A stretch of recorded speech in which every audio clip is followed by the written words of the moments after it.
मित्रों नमस्कार। आपका बहुत बहुत स्वागत है। मित्रों थोड़ी सी आज राजनीति की बात फिर करते हैं, क्योंकि आज राहुल गांधी ने अपनी दूसरी यात्रा शुरू कर दी है। जो पहली यात्रा थी वो भारत जोड़ो यात्रा थी, जो कन्याकुमारी से लेकर श्रीनगर तक की थी। और अब जो दूसरी यात्रा उन्होंने शुरू की है वो 14 जनवरी से, यानी लोहड़ी के दिन, मकर संक्रांति दिन, शुभ दिन में मणिपुर से शुरू होगी, क्योंकि मणिपुर में बहुत हिंसा हुई है तो इसलिए मणिपुर चुना गया। और वो जाएगी मुंबई तक। मुंबई में समापन हो गया। करीबन 20 मार्च के आसपास समापन होगा। तो ऐसा उम्मीद है कि शायद 20 मार्च को ही लोकसभा चुनाव की घोषणा की जाएगी। अब ये जो यात्रा है इसके बारे में थोड़ा सा हमें थोड़ी सी इसकी स्टडी करनी चाहिए कि जो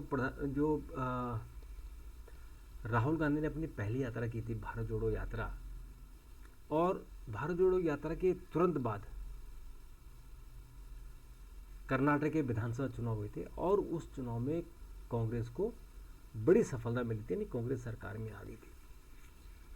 उसके बाद जैसे जैसे उनकी यात्रा आगे बढ़ी और यात्रा पुरानी होती चली गई, वैसे वैसे उस यात्रा का असर कम होता चला गया। और अभी आपने देखा कि 3 विधानसभा चुनाव में मध्य प्रदेश, छत्तीसगढ़ और जो राजस्थान है, वहाँ कांग्रेस के हाथ कुछ नहीं लगा, कांग्रेस को बड़ा नुकसान हुआ। लेकिन तेलंगाना में कांग्रेस को बड़ा फ़ायदा हुआ, वहाँ सरकार आ गई। तो यानी इसको हम ऐसे भी एनालिसिस कर सकते हैं कि राहुल की यात्रा का असर दक्षिण भारत पर ज़्यादा पड़ा है और दक्षिण भारत में उनको 2 राज्यों में उनकी सरकार आ गई। और मुझे लगता है इसीलिए इन्होंने जो प्लान किया है अपनी यात्रा का, कि लोकसभा चुनाव से ठीक पहले, ताकि लोगों के दिलो दिमाग पर राहुल गांधी छा जाए। क्योंकि जैसे जैसे यात्रा पुरानी होती जाएगी वैसे लोग भूलते चले जाएंगे। तो इसलिए इन्होंने जो इस बार का जो इन्होंने सिलेक्शन किया है कि ये यात्रा 14 जनवरी से शुरू होगी और 20 मार्च को ख़त्म होगी। शुरुआत ये मणिपुर की राजधानी इम्फाल से शुरू होगी और बाद में पूरब से पश्चिम तक, यानी मणिपुर से और मुंबई तक चलेगी। और इस यात्रा में कुल 14 राज्यों में और 85 जिलों में होते हुए 6200 किलोमीटर की यात्रा ये होगी। और ये यात्रा भारत न्याय यात्रा इसका नाम होगा। मणिपुर, नागालैंड, असम, मेघालय, पश्चिम बंगाल, बिहार, झारखंड, उड़ीसा, छत्तीसगढ़, उत्तर प्रदेश, मध्य प्रदेश, राजस्थान, गुजरात और महाराष्ट्र से गुजरेगी और 6200 किलोमीटर तक ये दूरी तय करेगी। और इस भारत न्याय यात्रा में चूँकि इन्होंने जो जगह चुनी वो मणिपुर चुनी है, क्योंकि मणिपुर जो है एक तो भारत का पूर्वोत्तर है, यानी पूर्वी सिरा है। और मणिपुर में जो जातीय संघर्ष चल रहा है, उस संघर्ष के कारण वहाँ बहुत लोग परेशान हैं। और प्रधानमंत्री ने वहाँ यात्रा नहीं की। गृह मंत्री जरूर गए थे, पर प्रधानमंत्री से लोग बड़ी उम्मीद कर रहे थे कि वो जाएंगे, नहीं जा पाए। तो उसको कांग्रेस ने खूब भुनाया था और राहुल गांधी वहाँ लोगों से मिलने भी गए थे। तो ये जो इसलिए मणिपुर इम्फाल चुना गया। और 28 दिसंबर को ये एक बड़ी रैली नागपुर में होगी, और जो ये कांग्रेस के स्थापना दिवस है 28 दिसंबर को, तो वो एक रैली भी होगी। और इस रैली का नाम होगा है तैयार हम। और इसके लिए जरिए 2024 के चुनाव की अपनी बिगुल फूंक लेगी। तो इसको लेकर आज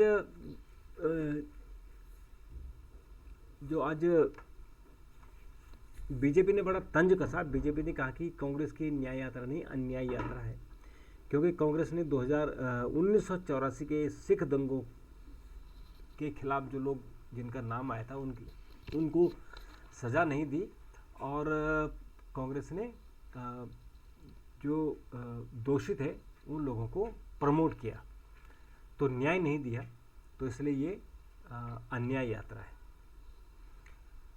और उसके अलावा प्रधानमंत्री ने आज विकसित भारत यात्रा के जो लाभार्थी हैं उनसे बात की, उन्होंने अपनी बातें कही कि उनका आत्मविश्वास बढ़ रहा है, महिलाओं को गैस सिलेंडर मिल रहा है, करीबन 13 करोड़ महिलाओं को उज्ज्वला स्कीम के तहत दी गई है, और इस तरह की बातें उन्होंने, बहुत सारी बातें उन्होंने कही।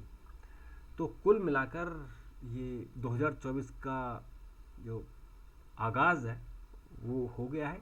अब सिर्फ चुनाव की घोषणा होनी बाकी है। हालांकि इसमें इंडिया गठबंधन को अभी कुछ नहीं मिला क्योंकि उसमें फाइनल नहीं हो पाया, तो मुझे लगता है कि हर पार्टी अपनी इंडिविजुअल तैयारी कर रही होगी।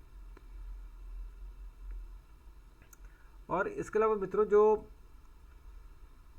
बिहार से भी बड़ी खबर आ रही है, जो बिहार नीतीश कुमार कोशिश कर रहे थे कि वो इंडिया गठबंधन बनाए और उसके वो संयोजक बने, लेकिन उनके परिवार में ही झगड़ा हो गया है और जेडीयू में बहुत बड़ा एक टूट का खतरा हो गया है। उनके जो बड़े नेता हैं ललन सिंह ने 11 विधायकों की एक बैठक की है। तो ऐसा लग रहा है कि शायद वो इस पार्टी को तोड़ेंगे और नीतीश कुमार दिल्ली आ रहे हैं और दिल्ली में उनकी 28 और 29 को पार्टी कार्यकारिणी की बैठक है, तो उसमें वो नया डिसीजन लेंगे। जेडीयू का अध्यक्ष पद को लेकर चुनाव होगा और वहीं चुनाव होकर उनको अध्यक्ष बना दिया जाएगा। और लेकिन मुझे ऐसा लगता है, जो पॉलिटिकल सर्किल में जो चर्चा है कि उनको, यानी जो जेडीयू है वो टूट जाएगी। और ये बीजेपी ने कोशिश की थी कि जो ये जेडीयू बीजेपी को नुकसान कर रही है और जो नीतीश कुमार नुकसान कर रहे हैं, तो इस पार्टी को उसको सबक सिखाना है। तो इसलिए कुछ ना कुछ वहाँ पर डेवलपमेंट है और ये डेवलपमेंट बहुत जल्दी होने वाला है, जब जेडीयू के बीच में बड़ा टूट हो जाएगी। और मित्रों, इसके अलावा एक और इंटरेस्टिंग खबर है कि जो मुस्लिम लीग आलम गुट है जम्मू कश्मीर का, इसको राष्ट्र विरोधी गतिविधि के कारण इसको बैन कर दिया गया है। और सैयद अली शाह गिलानी की मृत्यु के बाद भट्ट हुर्रियत कॉन्फ्रेंस के कट्टरपंथी गुट का अध्यक्ष चुना गया था और भट्ट इस समय जेल में बंद है। तो संगठन के नेता मसरत आलम भट्ट को भारत विरोधी और पाकिस्तान के समर्थक एजेंडे चलाने के लिए जाना जाता है। तो उसको सरकार ने आज, जो गृह मंत्रालय ने इसको बैन कर दिया है और ये संगठन में आतंकवादी गतिविधियां कर रहा है। अभी आपने देखा हो कि हमारी सेना पर भी अटैक हुए थे और हमारे 4 जवान शहीद हो गए थे। और आज अपने रक्षा मंत्री राजनाथ सिंह भी आज पुंछ गए थे और वहाँ उन्होंने सैनिकों से मुलाकात की और उन्होंने कहा कि आतंकवाद का बिल्कुल सफाया होना चाहिए। और मित्रों, 9 राज्यों में कोविड फैल गया है और उसका जो नया वेरिएंट है JN.1, 9 राज्यों में JN.N एक नया वायरस आया है। तो ये खतरे की घंटी है और ये चिंता के विषय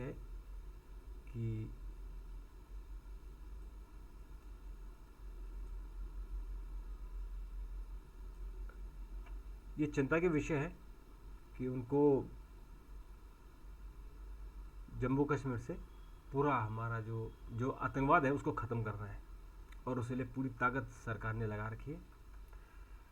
और मित्रों, इसके अलावा जो कुछ और खबरें हैं,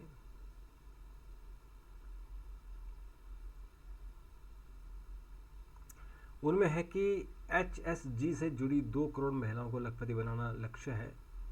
और जो उन्होंने कहा कि जो नमो ड्रोन दीदी है, 15,000 लोगों को ड्रोन दिया जाएगा।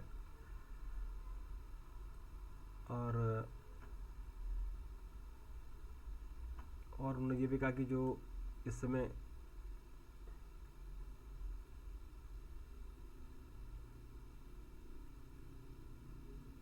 उन्होंने ये भी कहा कि जो इस वक्त विकसित भारत यात्रा चल रही है, जो कार जा रही है, जो वो वाहन बेसिकली मोदी की गारंटी है। तो इसलिए इस मोदी की गारंटी जहाँ भी जा रही है उसके बड़े फ़ायदे हो रहे।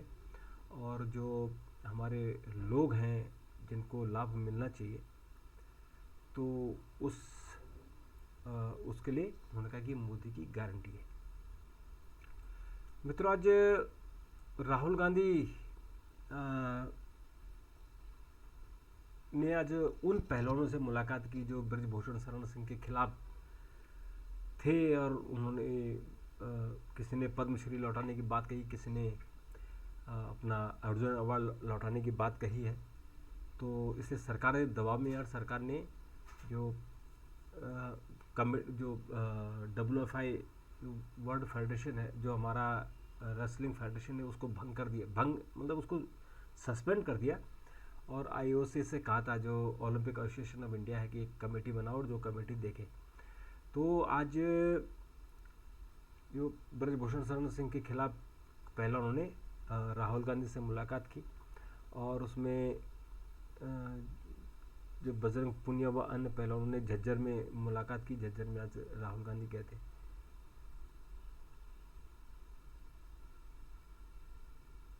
तो और राहुल गांधी ने आज पहलवानों के साथ उन्होंने आज कुश्ती भी की, पहलवानी भी की कि उन्होंने बड़ा इंटरेस्टिंग उनका एक वीडियो भी आया है। और ये सरकार के लिए चिंता की बात है